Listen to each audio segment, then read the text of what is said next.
Bismillahirrahmanirrahim. Assalamualaikum warahmatullahi wabarakatuh. Nama saya Arsadi Rizky Zuri Rambe dan saya berasal dari Universitas Islam Negeri Sumatera Utara. Untuk video saya kali ini saya akan membawakan presentasi untuk tugas akhir kami yang berjudul komunikasi lisan dan tulisan.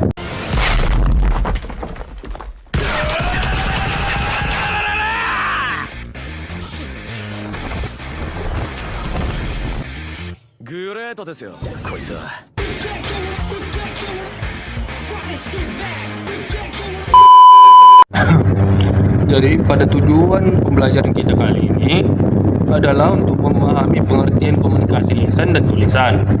Untuk kedua, mengetahui ciri-ciri dan jenis dari masing-masing komunikasi. Dan ketiga ialah menganalisis perbedaan, kelebihan dan kekurangan. Dan yang terakhir ialah menerapkan prinsip komunikasi yang efektif. Untuk pertama, apa itu komunikasi? Saya akan jelaskan secara singkat, yaitu komunikasi ialah sebuah proses penyerahan pesan dari si pengirim ke si penerima, supaya si penerima dapat memahami apa isi pesan dari si pengirim. Komunikasi terdapat dua jenis, yaitu komunikasi lisan yang akan saya jelaskan nanti, dan komunikasi tulisan, dan juga akan saya jelaskan nanti ya. Jadi, apa itu komunikasi lisan? Komunikasi lisan ialah penyampaian informasi melalui ucapan seseorang, atau lebih tepatnya dari mulut. Untuk contohnya, seperti saya sedang berbicara kepada teman saya, dan teleponan, berpidato, dan berdiskusi. Untuk ciri-cirinya ialah secara langsung dan cepat. Maksudnya ialah saya berbicara dan dijawab, seperti itu. Untuk kedua, menggunakan nada, intonasi, suara, dan gerak. Maksud gerak itu ialah bahasa tubuh. Dan yang ketiga, dapat dipahami dan mudah dijawab atau dibalas. Saya sudah membicarakannya sebelumnya. Dan yang terakhir ialah hanya sebentar. Maksud hanya sebentar ini ialah bersifat sebentar, karena tidak selalu diingat, seperti itu.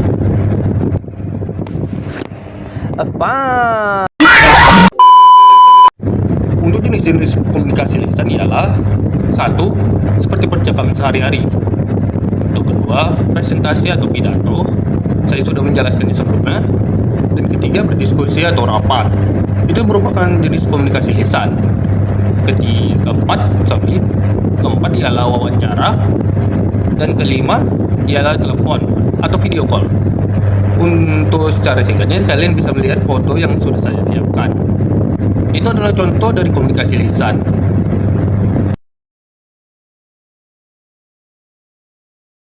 Untuk kelebihan dan kekurangan dari jenis komunikasi lisan adalah, pertama, kelebihannya cepat dan tidak buang waktu.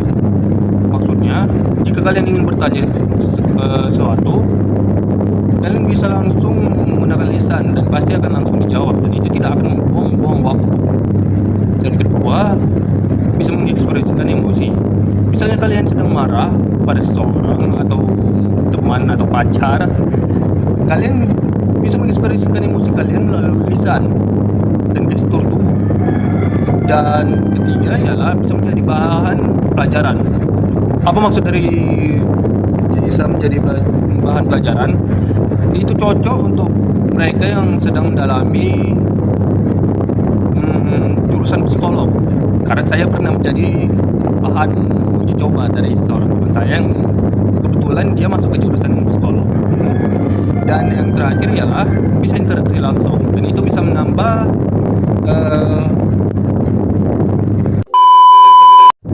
untuk kekurangan komunikasi lisan ialah, yang pertama, bisa sulit dipahami jika kalian bicaranya gagal atau tidak jelas. Yang kedua, hanya ingat sebentar. Jika kalian menerima informasi dari seseorang, kalian mungkin hanya bisa mengingatnya sebentar saja gitu, dan itu menjadi kekurangan dari komunikasi lisan. Dan ketiga adalah tidak cocok untuk komunikasi komunikasi panjang dan penting. Dan yang terakhir, tidak bisa dibuktikan. Maksudnya jika kalian dengar seseorang merencanakan sebuah kriminalitas, kalian tidak akan bisa membuktikannya karena itu hanya berasal dari pendengaran kamu, tidak didokumentasikan.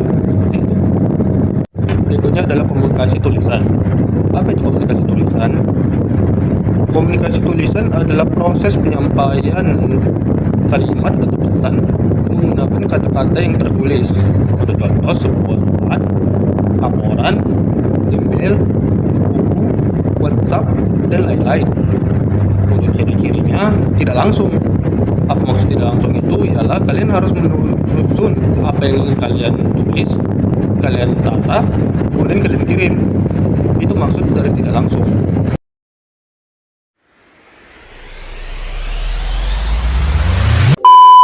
Tentunya series dari komunikasi tulisan ialah yang pertama adalah surat, yaitu surat bisnis. Yang kedua adalah email. Yang ketiga ialah laporan, makalah atau proposal. Yang keempat adalah buku, artikel atau jurnal. Dan yang keempat adalah pengumuman. Seperti itu. Untuk bagian surat, tidak semuanya surat itu bersifat komunikasi tulisan, karena ada juga yang bersifat tidak bisa dibalas atau semacamnya, seperti itu. Berikutnya, untuk kelebihan dan kekurangan dari komunikasi tulisan ialah untuk kelebihannya bisa dibaca terus dan bisa menjadi bukti.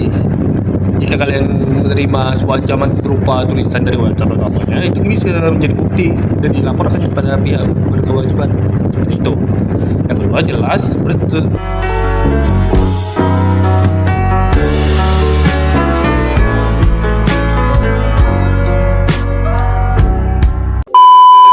Yang kedua ialah jelas, terstruktur, dan lengkap. Ketiga ialah cocok buat informasi jangka panjang dan kompleks. Dan keempat ialah bisa disebar. Maksudnya, jika kalian ingin mengundang seseorang, kalian tinggal buat surat undangan, karena itu bisa disebar. Seperti itu contohnya.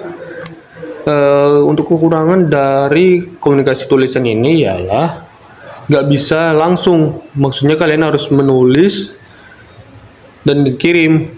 Untuk media seperti WhatsApp, tergantung apakah yang kalian cari itu online atau tidak. Jika online, mungkin hanya beberapa detik, sedangkan offline tunggu sampai orangnya offline, dan itu pun jika pesannya dibaca. Untuk kedua, tidak bisa mengekspresikan emosi, karena melalui ketikan atau tulisan, kalian tidak akan bisa mengekspresikan apa yang sedang kalian rasakan. Ketiga, butuh kemampuan nulis secara profesor. Itu hanya perumpamaan. Maksudnya ialah butuh kemampuan nulis yang baik. Baik itu hanya untuk surat formal ya, seperti surat lamaran pekerjaan atau semacamnya. Dan yang terakhir, jika tidak jelas, maka bisa fatal. Maksudnya yang tidak jelas itu adalah tulisannya atau makna dari apa yang ditulis. Untuk aspek masing-masing dari komunikasi lisan dan tulisan, kalian bisa lihat secara langsung dari PPT sebagai berikut.